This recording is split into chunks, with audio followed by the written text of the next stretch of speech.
गणतंत्र दिवस पूरे भारत देश में बड़ी जोर शोर से मनाया जा रहा है। यथार्थ में अगर सही तरीके से देखा जाए तो एक कारण काल की अटूट व्यवस्था होती है। आज हम लोग स्वतंत्र भारत में श्वास ले रहे हैं, इसके पीछे कारण था जिन वीर वीरांगनाओं ने अपनी जान की बाजी लगा करके अपने जीवन का मूल्य कम आंका और स्वतंत्रता का मूल्य ज्यादा आंका और जान की बाजी लगा करके स्वतंत्रता को लाए। उन्हें सबसे पहले शत शत नमन और उनके लिए श्रद्धांजलि इस रूप में हो, भरा नहीं जो भावों से बहती में रसधार नहीं, वो हृदय नहीं वो पत्थर है जिसमें स्वदेश का प्यार नहीं। यथार्थ में हमारी आंखों में आज पानी होना चाहिए उन शहीदों, उन वीर वीरांगनाओं के बलिदान पर। ये बलिदान दिवस है क्योंकि इसके पीछे कारण अगर वो बलिदान ना होता तो आज हम स्वतंत्रता में सांस नहीं ले पाते। और यथार्थ में जिन भारतवर्ष के वीर सपूतों ने, वीर वीरांगनाओं ने अपनी जान की बाजी लगा करके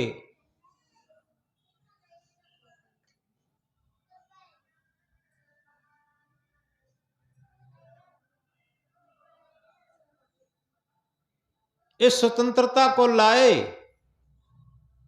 आखिर उसका हम मूल्य कितना मानते हैं, यह हमारी एक परीक्षा की दृष्टि है। क्योंकि सबसे पहले जब हमारा भारतवर्ष गुलाम था विदेशियों का, तो हमारा कोई अधिकार भी नहीं था, संविधान भी नहीं था।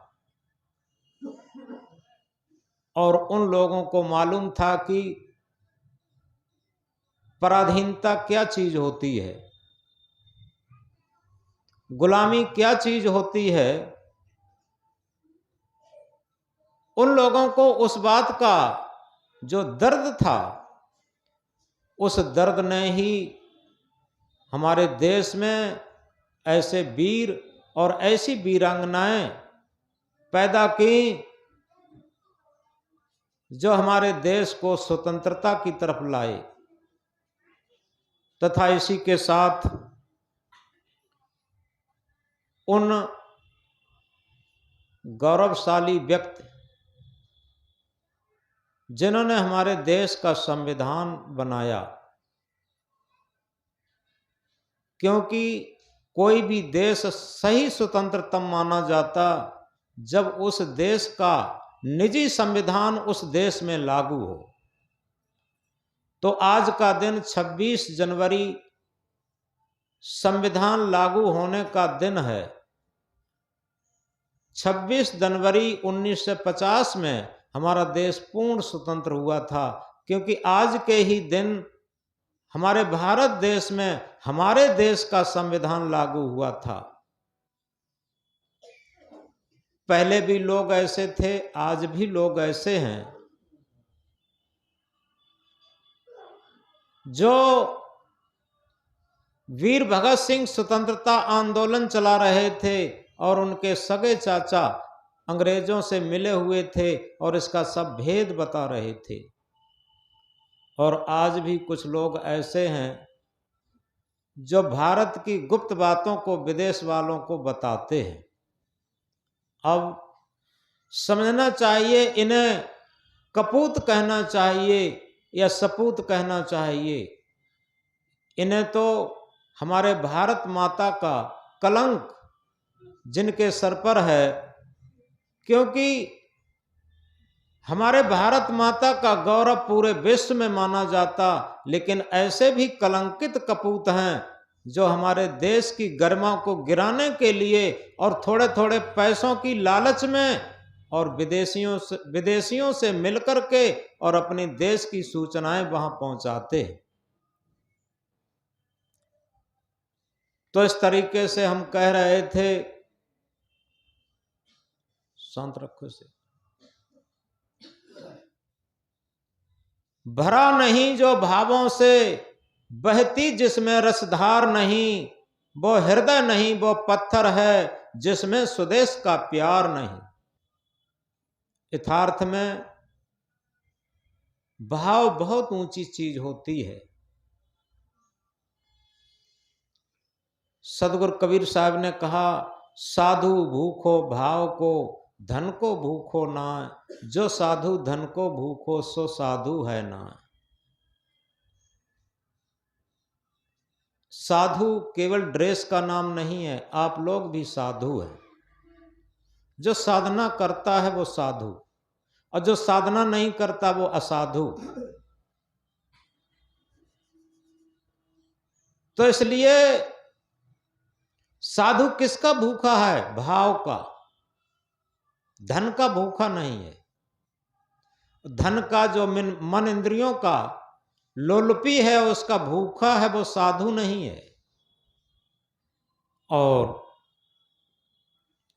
यथार्थ में भाव बहुत ऊंची चीज होती है।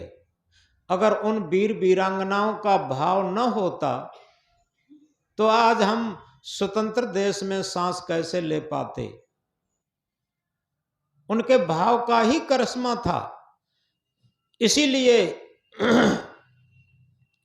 आज इस बात को समझना है। एक बार सदगुरु श्री अभिलाष साहब कलकत्ता में धर्मतल्ला मैदान में रविवारी सत्संग का प्रवचन कर रहे थे। वहां कलकत्ता में एक बार हमें भी अवसर मिला था रविवारी सत्संग में शामिल होने को। तो वहां हर मत मजहब के करीब करीब सत्संग होते हैं, बहुत बड़ा मैदान है और वहीं पर मिलिट्री की छावनी भी है। तो श्री अभिलाष साहब के सत्संग में कुछ मिलिट्री के लोग आकर के सुन रहे थे और उनका प्रवचन चल रहा था भक्ति पर, जिसमें टॉपिक था, जो तो कू कांटा बोवे ताय बोए तू फूल, तो को फूल के फूल हैं वाको हैं त्रिशूल। यथार्थ में ये आध्यात्म क्षेत्र का बहुत बड़ा सूत्र है कि यदि हमें आप इस बात को गहराई से देखें, महात्मा बुद्ध, उनका चचेरा भाई देवदत्त पूरे जीवन उनसे खिलाफ रहा और उन्हें मारने का षड्यंत्र रचता रहा और बाद में वो इतना पीड़ित हुआ, उसके जगह बेजगह से खून कटने लगा और वो पश्चाताप करता है खुले में कि मैंने महात्मा बुद्ध को बहुत पीड़ित किया, जीवन में बहुत कष्ट दिए, उसी का परिणाम मैं भोग रहा हूं।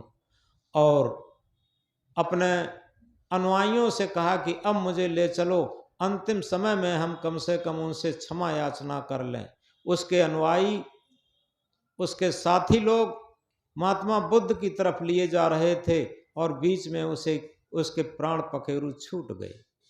आखिर महात्मा बुद्ध सूर्य के समान विश्व में चमक गए और देवदत्त को कौन जानता। महात्मा गांधी, आखिर जिन्होंने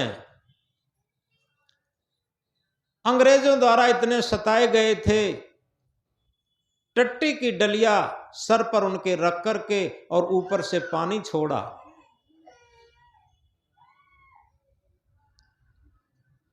पानी छोड़ा और पूरी गंदगी गांधी जी के शरीर से बह रही है, सर से लेकर पैरों तक।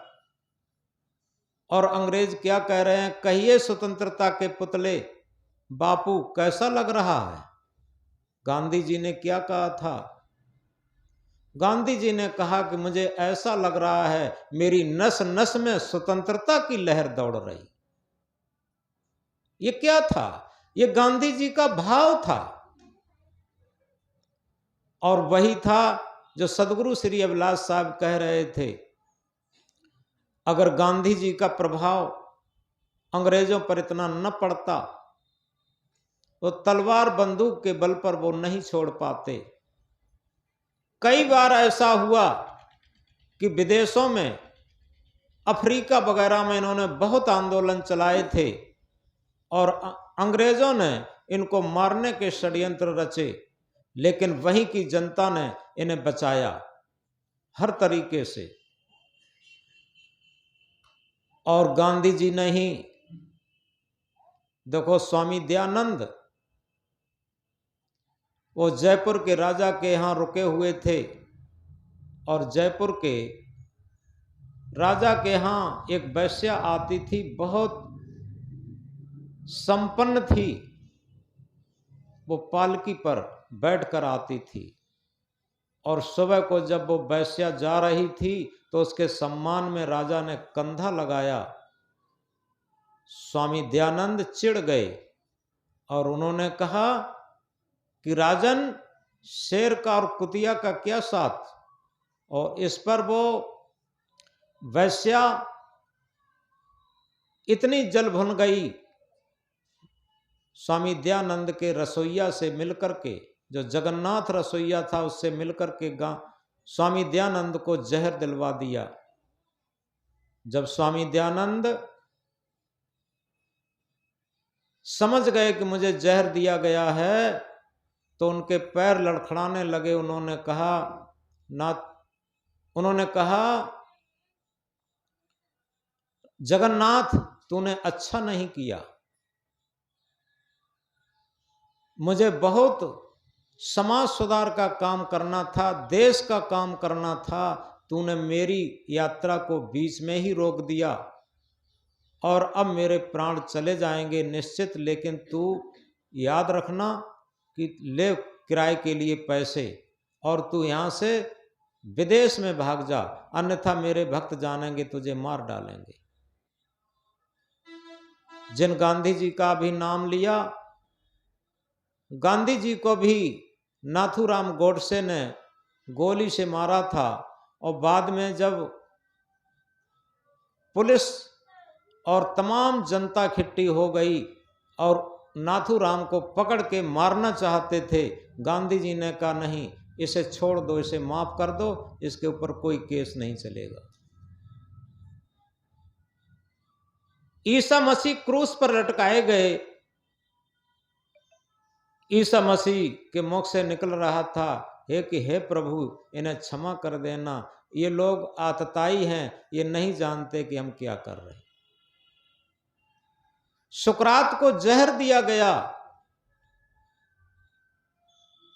और केवल सुकरात अपने सत्य बात कह रहे थे।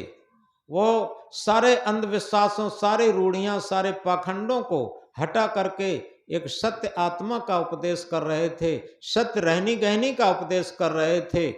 और वहां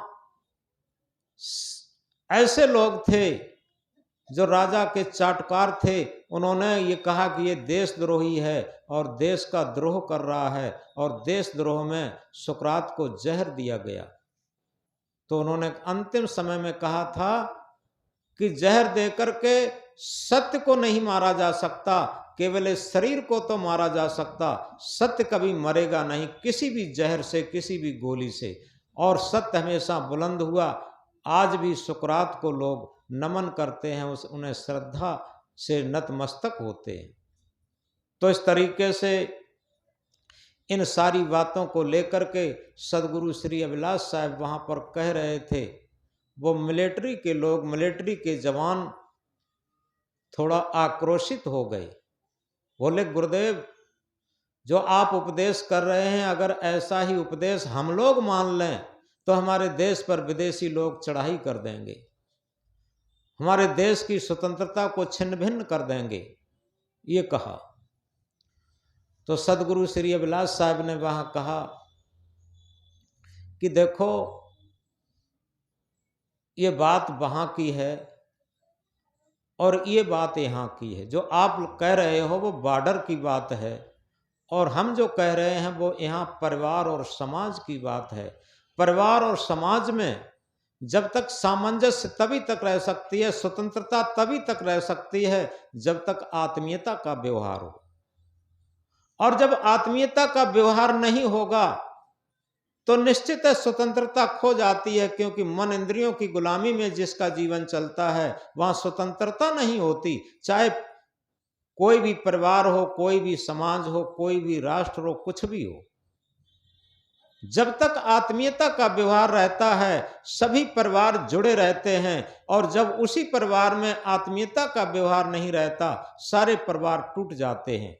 और इसीलिए आज ये हुआ है कि आज धन बहुत बड़ा है, धन की, पद की, प्रतिष्ठा की, मकान महल की, घोड़ा गाड़ी वाहन की, सोना चांदी की कोई कमी नहीं है, लेकिन कमी हुई है तो भाव की कमी हो गई।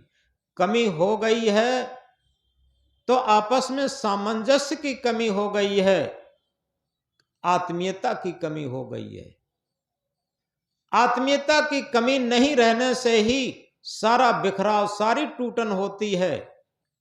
अगर उन शहीदों के, उन वीरों के अंदर आत्मीयता न होती तो आखिर वो देश के लिए अपना जीवन बलिदान क्यों कर देते। और श्री अभिलाष साहब जी ने कहा कि आप इसे छोड़ दीजिए, आप आपस में आत्मीयता रखिए। ये यहां अपने राष्ट्र की बात है, अपने परिवार की बात है, अपने समाज की बात है। और जब विदेशियों से लड़ने की बात होगी तो आप मुझे बताना, हम भी एक राइफल लेकर के चलेंगे, क्योंकि राष्ट्र पहले हमारा है, इसके बाद दूसरी बात है। राष्ट्र धर्म पहली बात है, उन्होंने ये कहा था। तो इसी तरीके से जैसे राष्ट्र धर्म की प्राथमिकता के लिए उन वीर वीरांगनाओं ने अपनी जान की बाजी लगा दी, और इसी तरीके से एक मानव धर्म है सबसे ऊंची चीज। हम नहीं समझ पाते, हम तमाम फिरका परस्ती में, जातवाद में बढ़ते चले गए और उसी लिए हम पराधीन होते चले गए। पराधीनता का कारण यही है कि हमारे अंदर तमाम टूटन फूटन, कहीं जात के आधार पर, कहीं मत मजहब के आधार पर, कहीं धनी गरीबी के आधार पर, कहीं काले गोरे के आधार पर, कहीं पद प्रतिष्ठा के आधार पर, पता नहीं कितने आधारों पर सारी फूटन है। और इसीलिए हमारे अंदर जब अपनी आत्मीयता अपने प्रति नहीं होगी, अपने परिवार की तरफ नहीं होगी, अपने समाज की तरफ नहीं होगी, तो अपने राष्ट्र की तरफ को कब हो सकती। राष्ट्र प्रेम उन्हीं को जगता है जिन्हें सबसे पहले अपने अंदर आत्मीयता का भाव जगता है। जैसे अभी हमने कहा था कि भरा नहीं जो भावों से, बहती जिसमें रसधार नहीं। कौन से भावों से? सबसे बड़ा भाव यही है कि हमारे अंदर आत्मबल होना चाहिए। आप देखें, चाहे वो लक्ष्मीबाई हो, चाहे वो अवंतीबाई हो, चाहे वो झलकारी बाई हो, और भक्ति क्षेत्र में ये तो देशभक्त की थी माताएं, और चाहे वो मीरा हो, सबरी हो, सहजो हो, कोई भी हो, इनके अंदर सबसे पहले आत्मीयता का भाव था। हम कहीं भी हो, गृहस्थी में हो, विरक्ति में हो, कहीं भी हो, इस बात को गहराई से समझ लें, जिस परिवार में आत्मीयता का भाव नहीं होता है वो परिवार विखंडित रहते, उनमें आपस में प्रेम नहीं होता, उनमें सेवा भाव नहीं होता, उनमें त्याग भाव नहीं होता। तो इस तरीके से यह हमारा संविधान, हमारे राष्ट्र का हमारा संविधान आज के ही दिन लागू हुआ था। और संविधान में क्या हुआ था? संविधान में यही होता था, जात निरपेक्ष और धर्म निरपेक्ष राष्ट्र घोषित हुआ। क्योंकि संविधान में ऐसा कुछ नहीं, हम किसी भी जात में रह सकते हैं लेकिन जातिवाद ना हो, हम किसी भी मजहब में रह सकते हैं लेकिन मजहबवाद ना हो। ये सच्चा भाव है। धर्म धर्म तो सब कहें, मजहब धर्म ना होए, निर्मल मन का आचरण सत्य धर्म है सोए। धर्म धर्म सभी चिल्ला रहे, लेकिन कोई भी मत मजहब धर्म नहीं होता। ये सारे भी मत मजहब धर्म की ईजाद में, धर्म की खोज में खड़े हुए हैं। सबसे बड़ा धर्म है निर्मल मन का आचरण सत्य धर्म है सोए। जितना हमारा मन निर्मल होगा, पवित्र होगा, आत्मीयता के भाव से भरा हुआ होगा, उतने ही हम धार्मिक होंगे। जितना ही हमारा मन गंदा होगा, स्वार्थी होगा, तो हम पेट और भोग तक सीमित होंगे। इस बात को गहराई से समझ लें। जिस तरीके से 15 अगस्त 1947 से पहले हम लोग विदेशियों के शासन में थे, यानी गुलामी में थे, गुलामी में जीवन जी रहे थे, परतंत्रता में जीवन जी रहे थे, ऐसे ही एक बात और समझनी है आध्यात्म क्षेत्र की। यह मानव जीवन एक स्वतंत्रता का देश है,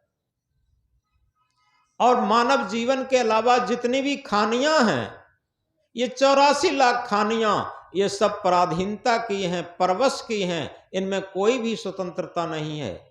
यह मनुष्य शरीर स्वतंत्र खानी है, लेकिन इस स्वतंत्र खानी में हमने संविधान को नहीं माना।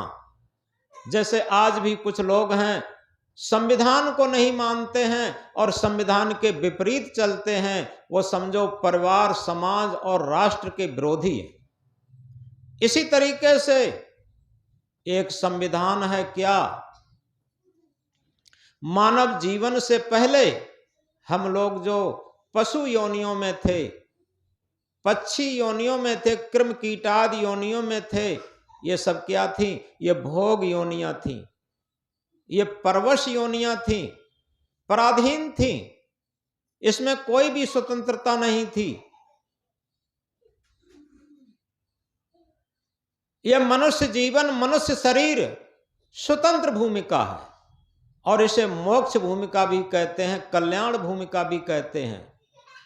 और इसीलिए रामायण की चौपाई कहती है, बड़े भाग्य मानुष तन पावा, सुर दुर्लभ सदग्रंथन गावा। बड़े भाग्य से ये मानव जीवन मिला। ये देवताओं को भी दुर्लभ है, लेकिन ये बड़े भाग्य, लेकिन ये बड़े दुर्भाग्य में बदल जाता। क्यों?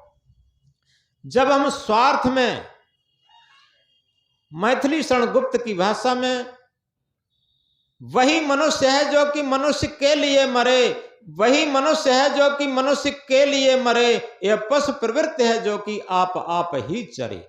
हम अपने ही पेट के लिए सारी चीजें चाहते हैं। हम कहीं भी हैं, चाहे साधु समाज में है, चाहे भक्त समाज में, चाहे गृहस्थ समाज में है, और चाहे मिलिट्री समाज में, पुलिस समाज में है, अफसर समाज में है, कहीं भी किसी भी समाज में है, जो केवल अपने स्वार्थ के लिए जी रहा है, वो समझो पराधीन है, उसकी भोग भूमिका है। और जो वही मनुष्य है जो कि मनुष्य के लिए मरे, जो मनुष्य के लिए, दूसरे के लिए सोचता है, वही मनुष्य है। हम याद रखें, हमारे संविधान, जिस तरीके से जिन लोगों ने संविधान का निर्माण किया, उनकी भी बहुत बड़ा योगदान है। क्योंकि अपने राष्ट्र का संविधान जब लागू होता है, तभी पूर्ण रूपेण से राष्ट्र स्वतंत्र होता है। इसी तरीके से हमारा ये मानव जीवन एक तरीके से स्वतंत्र देश होना चाहिए, और इसमें संविधान का पालन होना चाहिए। आखिर इसमें संविधान क्या है? देखो, वेदों में भी लिखा है, मनोर्भव मनोर्भव मनोर्भव। मनुष्य हो जाए, मनुष्य हो जाए, मनुष्य हो जाए। लेकिन होता क्या है, सदगुरु कबीर साहब कहते हैं, मानुष होए के नाम हुआ, मुआ सो ढांगर ढोर, एक और जीव ठौर नहीं लागा, हुआ सो हाथी घोर। मनुष्य मनुष्य होकर के जन्म तो ले लेता है, लेकिन मनुष्य होकर के जी नहीं पाता, और जब मनुष्य होकर के जी नहीं पाता तो मनुष्य होकर के मर नहीं पाता। क्योंकि मनुष्य होकर के बच्चा जन्म लेता है, लेकिन मनुष्य होकर के जीने का अधिकार ये संविधान से आता है। जब वो संविधान का पालन करेगा, कौन सा संविधान? संविधान है ये आध्यात्म संविधान जिसे कहते हैं, वो है जहां सेवा वहां त्याग है, जहां त्याग वहां प्रेम, निर्मल अंतःकरण जहां वहां शांति सुख चैन। जहां सेवा भाव होगा वहां अपने आप और सहज और स्वाभाविक त्याग भाव होगा। उसे लगेगा कि हम न खाएं लेकिन दूसरे को खिलाएं, यह बहुत ऊंची चीज होती है। हम न खाएं लेकिन दूसरे को खिलाएं, यह सेवा भाव होता। जहां सेवा वहां त्याग है, और जहां त्याग वहां प्रेम। जहां सेवा भाव होगा वहां त्याग अपने आप होगा। त्याग कोई ड्रेस पहन के नहीं आता, त्याग एक हृदय का भाव होता है, त्याग एक आत्मा का भाव होता है, जिसके लिए मैं शुरू में कहा था, भरा नहीं जो भावों का। ये भाव कौन सा होता है? आत्मीयता का भाव। चाहे वो देश के भक्त हों, चाहे वो आत्मा के भक्त हों, और चाहे वो किसी परिवार और समाज के भक्त हों, जब तक उसके अंदर आत्मीयता का भाव नहीं होगा तब तक वो सेवा नहीं कर सकता। जहां सेवा वहां त्याग है, जहां त्याग वहां प्रेम। प्रेम लोग कहां करते हैं? जहां से मनमानी पूर्ति होती है, वो प्रेम नहीं होता, वो मोह होता, आसक्ति होती है, ममता होती। लेकिन सच्चा प्रेम क्या होता? जो बदले में हम कुछ न चाहते हो। ये बहुत ऊंची चीज है। देखो मां है, वो कहते हैं पूत कपूत भले हो जाए, मान कुमाता होते, पुत्र सदा सूखे में रखकर स्वयं गीले में सोती। मां का बहुत बड़ा उपकार होता है, वो बच्चे को हमेशा सूखे में रख करके और स्वयं गीले में सोती है, और बच्चे के लिए कभी भी ऐसा नहीं सोचती, भले ही वो कपूत हो जाए लेकिन उसके प्रति उसे अच्छी सद्भावना रहती। एक सत्य घटना हम बता रहे, ये कोरोना पीरियड की है, कोरोना के समय की। इसी मैनपुरी के वृद्धा आश्रम में एक अपने मैनपुरी के एक संपन्न परिवार की माता उस वृद्धा आश्रम में अपना समय व्यतीत कर रही थी। पत्रकार लोग पहुंचे, पत्रकारों ने पूछी, मां तुम्हारा अकेला बेटा और अकेली बहू और संपन्न परिवार, और फिर भी तुम वृद्धा आश्रम में क्यों आई? उस मां ने कहा कि बेटा क्या बताएं, हमारी वजह से हमारे लड़के और बहू में रोज झगड़ा होता था।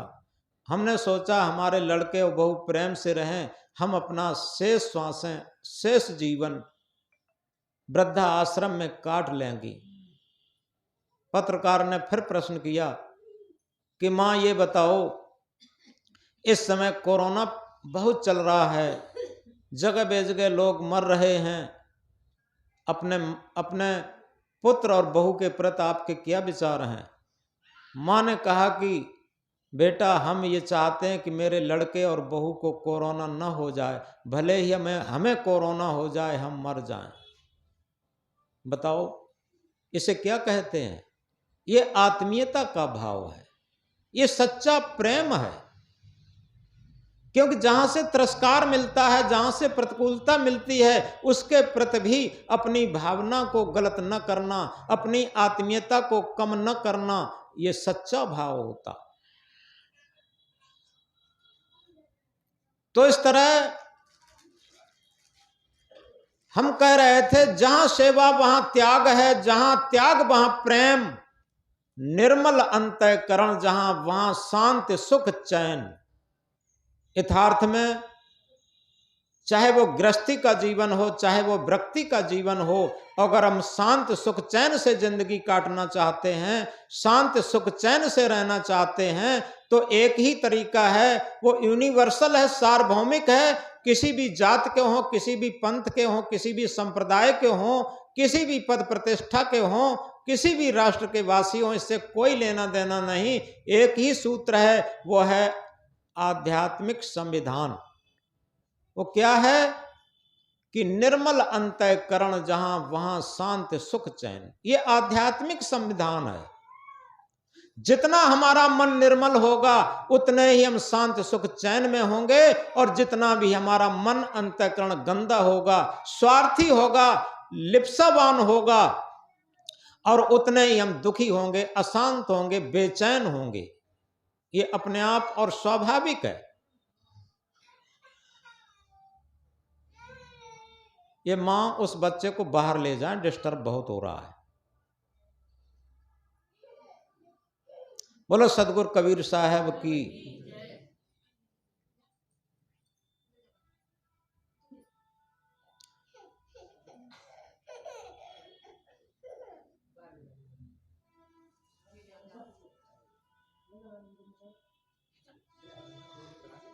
बोलो सदगुरु कबीर साहब की। इस तरीके से हम सोचें।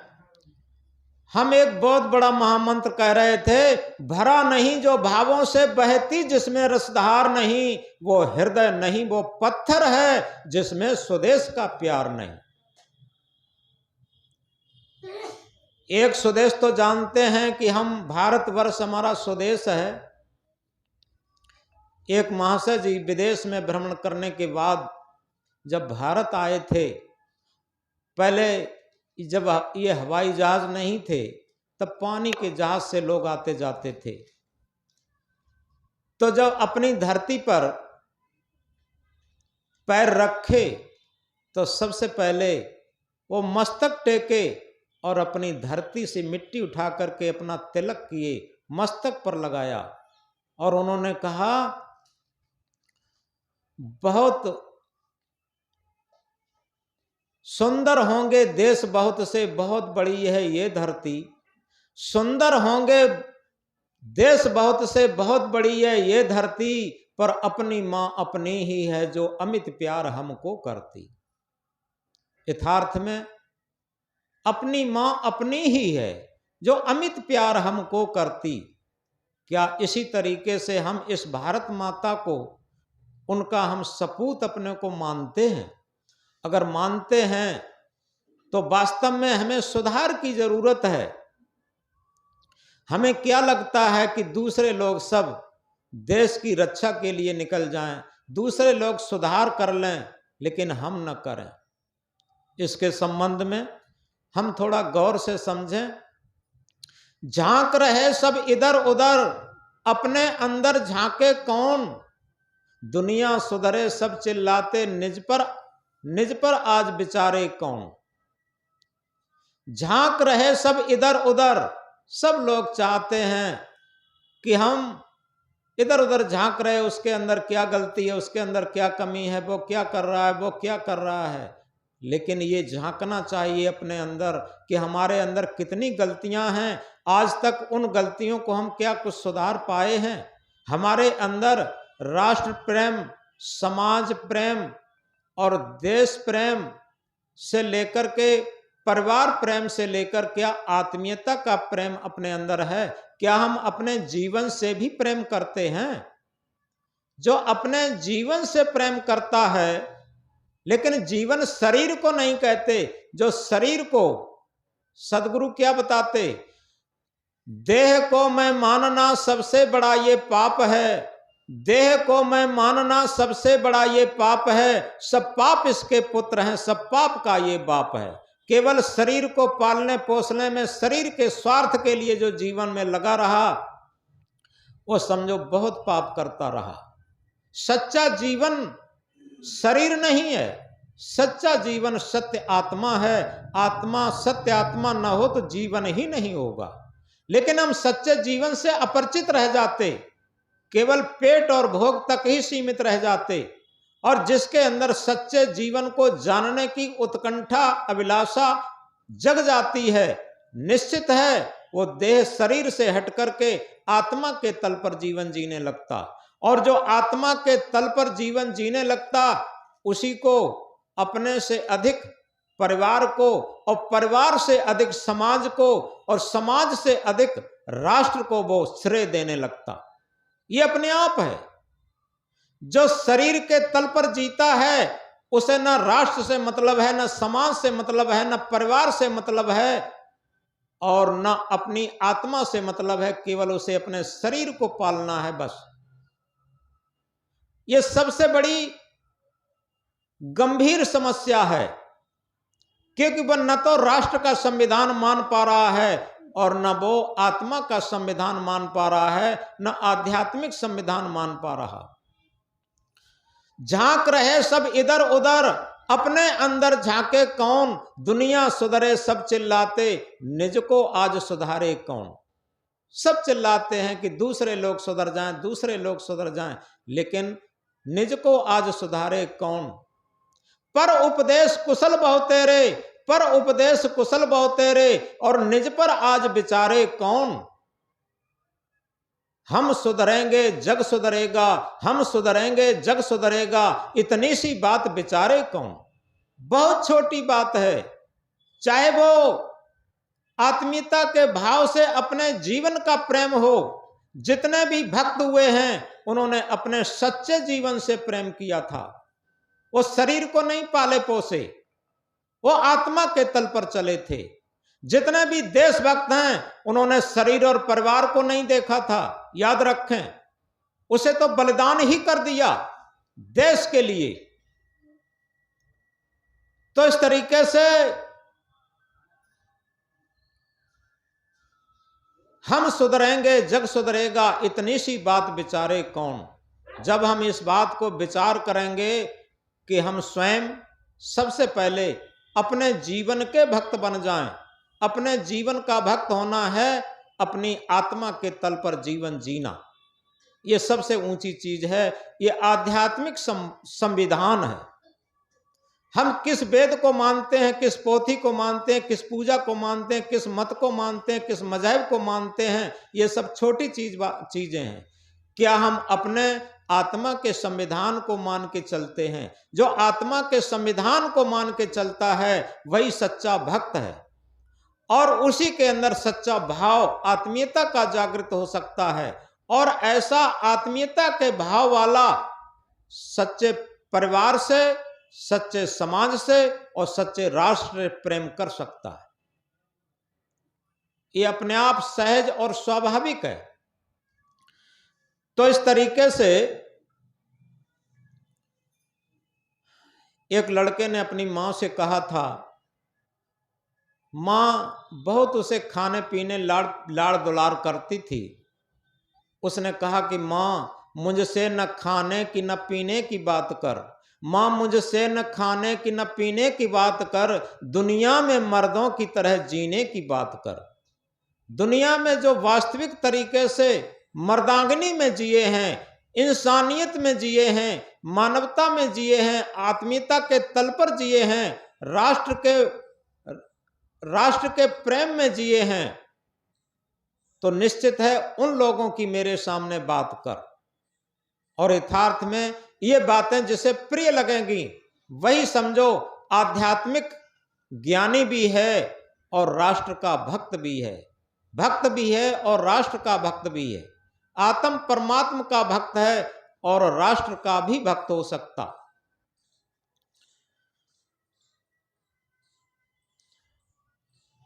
तो इस तरीके से आज 74वां गणतंत्र दिवस मनाया जा रहा है। गण कहते हैं समूह को, क्योंकि हम इस बात को समझें, हमारे भारतवर्ष में तमाम समूह हैं विविध तरीके के, और सारे समूहों का संविधान एक है। सब कोई भी समूह के हों, लेकिन सबसे सिरमौर चीज संविधान है। आज भी चाहे वो नेता हो, मंत्री हो, और चाहे प्रधानमंत्री हो, राष्ट्रपति हो, और चाहे वो जज लोग हों, क्या कहते हैं एक बात, संविधान से ऊपर कोई नहीं हो जाएगा। सबसे ऊपर क्या है? संविधान। हमारे राष्ट्र की जान है संविधान। और इसी तरीके से जो हमारा जीवन रूपी एक स्वदेश है, भारत देश, ये भी स्वदेश है, लेकिन इसी में हमारे जीवन में दो पहलू हैं। एक भौतिक पहलू है, एक आध्यात्म पहलू है। भौतिक पहलू शरीर और मन इंद्रियों की गुलामी में जो जीवन चल रहा है वो समझो पराधीन जीवन है। और जो शरीर मन इंद्रियों की गुलामी से हटकर के आत्मा के तल पर जीवन जी रहा है वो समझो स्वाधीन जीवन है, स्वतंत्र जीवन है। रहकर स्वतंत्र जीवन अच्छा, चाहे मुट्ठी भर चना मिले। रहकर स्वतंत्र जीवन अच्छा, चाहे मुट्ठी भर चना मिले। धिक्कार गुलामी का बंधन, चाहे घी गुड़ से सना मिले। हम स्वतंत्र जीवन जीना अगर चाहते हैं तो सबसे पहले हम आत्मीयता के तल पर जीवन जीना शुरू कर दें। शरीर मन इंद्रियों की गुलामी से हट करके आत्मा के तल पर जो जीवन जीना शुरू कर देता है उसका सच्चा स्वतंत्र जीवन है।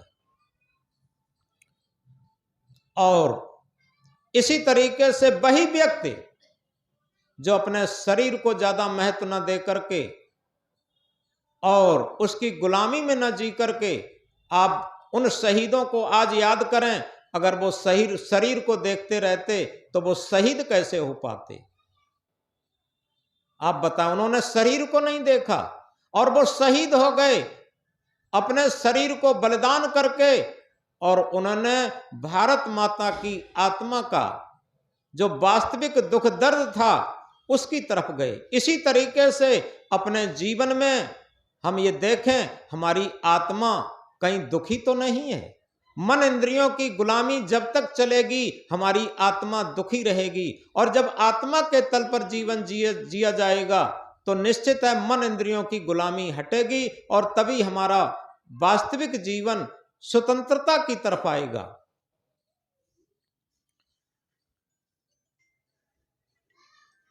तो बहुत अधिक न कहकर आज के संबंध में हम ये बात समझें कि हम 15 अगस्त स्वतंत्रता दिवस, शहीद दिवस ये सब मनाते चले आ रहे हैं, लेकिन ये सब औपचारिकता मात्र है।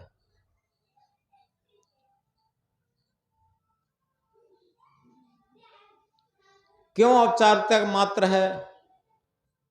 आज केवल ध्वजारोहण करके और बूंदी मिठाई मेवा मिष्ठान खा पी करके बंद कर दें तो ये 26 जनवरी संविधान दिवस, स्वतंत्रता दिवस मनाना नहीं हुआ। सच्ची जागृति तो ये है कि आज एक संकल्प दिवस है। हम संकल्प लें इस बात के लिए कि उन वीर वीरांगनाओं को याद करें, उन देशभक्तों को याद करें जिन्होंने अपने जीवन को न्यौछावर करके, अपने जीवन का बलिदान करके और हमारी भारत माता की स्वतंत्रता को लाए। आखिर आज हम क्या कर रहे हैं? अरे हम कम से कम अपने जीवन को, अपने शरीर को बलिदान न कर सकें, लेकिन अपने मन इंद्रियों की गुलामी में जीवन न जिएं। ये बहुत ऊंची चीज है। मन इंद्रियों की गुलामी से हटकर आत्मा के तल पर जीवन जीना, ये बहुत महत्व की चीज है। और यही सच्ची 26 जनवरी मनाना होगा। ये संविधान दिवस हो जाएगा, क्योंकि जो आत्मा के संविधान पर चलना शुरू कर देता है वही सच्चा भक्त हो सकता, वही सच्चा इंसान हो सकता, और उसी में मानवता प्रस्फुटित हो सकती। वेदों से लेकर और आज तक जितने भी धर्म ग्रंथ हैं, जितने भी महापुरुष हैं, केवल मनुष्य को मनुष्य बनाने के लिए। लेकिन दुर्भाग्य ये रहा, हिंदू के घर में जन्मा हिंदू हो गया, मुसलमान के घर में जन्मा मुसलमान हो गया, ईसाई के घर में जन्मा ईसाई हो गया, यहूदी पारसी जैन बौद्ध के घर में जन्मा यहूदी पारसी जैन बौद्ध हो गया, लेकिन हाय इंसान के घर में जन्म करके इंसान ना हो पाया। अगर हम ये समझ लें कि हम इंसान होकर के जिएंगे और इंसान होकर के मरेंगे, तो आज से हमारा हर पर्व हर त्योहार मनाना सार्थक होगा और हम देशभक्त भी हो जाएंगे और आध्यात्मिक भक्त भी हो जाएंगे, आत्म परमात्मा के भी भक्त हो जाएंगे। केवल एक ही सूत्र में क्या मानव, सदगुरु कबीर साहब ने कहा, मानुष होए के नाम हुआ, मुआ सो ढांगर ढोर, एक और जीव ठौर नहीं लागा, हुआ सो हाथी घोर। हम मनुष्य होकर के जन्म तो ले लिए, लेकिन मनुष्य होकर के जी नहीं पाए, और जब मनुष्य होकर के जी नहीं पाए तो मनुष्य होकर के मर नहीं पाएंगे, और जब मनुष्य होकर के नहीं मरेंगे तो हमें मनुष्य के अलावा 84 लाख योनियों में, भोग योनियों में, पराधीन योगियों में भटकना पड़ेगा। ये बहुत दुख की और कष्ट की बात है। इसलिए सबसे बड़ी बात यह है कि हम देशभक्त आत्म परमात्मा के भक्त होने के लिए सबसे पहले क्या करें कि मनुष्य होकर के जीना शुरू कर दें। हम मनुष्य होकर के जन्म लिए हैं और मनुष्य होकर के जीना शुरू कर दें तो हमारे अंदर सारी योग्यताएं आ जाएंगी। हम आत्म परमात्मा के भी भक्त हो जाएंगे और देश के भी भक्त हो जाएंगे।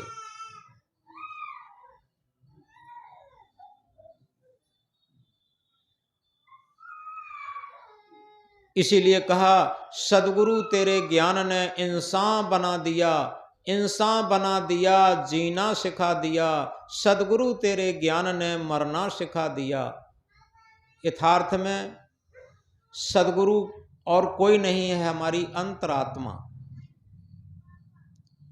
हमारी अंतरात्मा ही सच्चा सदगुरु है। सद कहते हैं त्रैकालिक सत्य, और गुरु कहते हैं जो अंधकार से प्रकाश की तरफ, मरण धर्मा से जीवन धर्मा की तरफ लाए।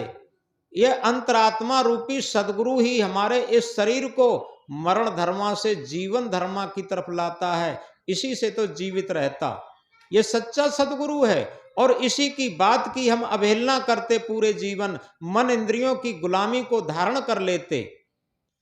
तो इस बात को याद रखें, सदगुरु तेरे ज्ञान ने इंसान बना दिया। अगर हम अपनी आत्मा के ज्ञान पर चलना शुरू कर दें तो हम इन सच्चे इंसान बन जाएंगे। और सदगुरु तेरे ज्ञान ने इंसान बना दिया, जीना सिखा दिया, मरना सिखा दिया, सदगुरु तेरे ज्ञान ने इंसान बना दिया। एक ही सूत्र है कि हम आत्मा रूपी सदगुरु के ज्ञान पर चलना शुरू कर दें तो हम इंसान भी बन जाएंगे और भगवान भी बन जाएंगे, और इसी के साथ हम देशभक्त भी बन जाएंगे और आत्म परमात्मा भक्त भी बन जाएंगे। इसलिए इस महामंत्र को याद रखें। कौन सा? सबसे बड़ा महामंत्र है, मानुष होए के नाम हुआ, मुआ सो ढांगर ढोर, एक और जीव ठौर नहीं लागा, हुआ सो हाथी घोर। और इसी के साथ जो शुरू में कहा था, भरा नहीं जो भावों से, बहती जिसमें रसधार नहीं, भरा नहीं जो भावों से, बहती जिसमें रसधार नहीं, वो हृदय नहीं वो पत्थर है जिसमें स्वदेश का प्यार नहीं। स्वदेश है अपना आत्म देश। जिसे आत्म देश से प्यार नहीं है उसे भारत माता से प्यार कब होगा? इसलिए इस महामंत्र के साथ हम अपनी बात को बंद कर देते हैं, और इसके लिए भले ही कुछ संघर्ष उठाना पड़े, कोई बात नहीं। ये कहा है सुरखरू होता है इंसान ठोकरें खाने के बाद, सुरखरू होता है इंसान ठोकरें खाने के बाद, हिना रंग लाती है पत्थर पे घिसने के बाद। वो पथ क्या पथिक सफलता क्या, वो पथ क्या पथिक सफलता क्या, जिस पथ में बिखरे सूल न हो, उस नाविक की धैर्य परीक्षा क्या, यदि धाराएं प्रतिकूल न हो। जिसके अंदर साहस और शौर्य है, जिसके अंदर आत्मीयता का भाव है, जिसके अंदर इंसानियत और मानवता है, वही सारे संघर्षों को झेल करके और आत्मा के तल पर जीवन जीना शुरू कर देगा। वही सच्चा आत्म परमात्मा भक्त होगा और वही सच्चा देशभक्त भी होगा। और एक छोटी सी बात कह करके बात बंद कर देंगे। जीवन के 3 भाग होते हैं। एक गुरु से एक शिष्य ने प्रश्न किया कि गुरुदेव, कुछ लोग कहते हैं कि जीवन एक संघर्ष है, कुछ लोग कहते हैं कि जीवन संघर्ष होते हुए एक मंदिर के समान है, एक शुभ संदेश के समान है। और एक लोग कहते हैं कि जीवन एक उत्सव के समान है। तो गुरुजी ने कहा कि बेटा, बात यह है,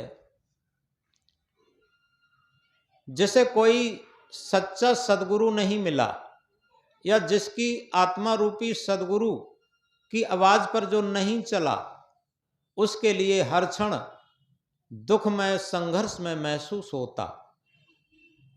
और जिसे कोई इंसानियत मानवता वाला गुरु मिल गया है, उसके लिए ये एक धार्मिक अनुष्ठान है। जिसे कहा बड़े भाग्य मानुष तन पावा, धार्मिक अनुष्ठान की तरीके से है। और जिसे सच्चा सदगुरु मिल गया, उसके लिए ये जीवन एक उत्सव है।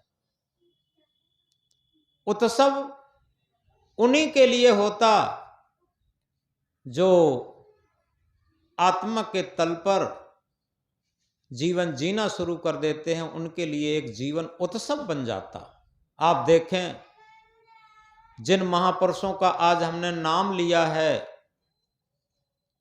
जो काफी कठिन संघर्षों के बाद भी अपने अंदर अटल रहे, अडिग रहे, अटूट रहे, उनके लिए ही जीवन एक उत्सव बन जाता।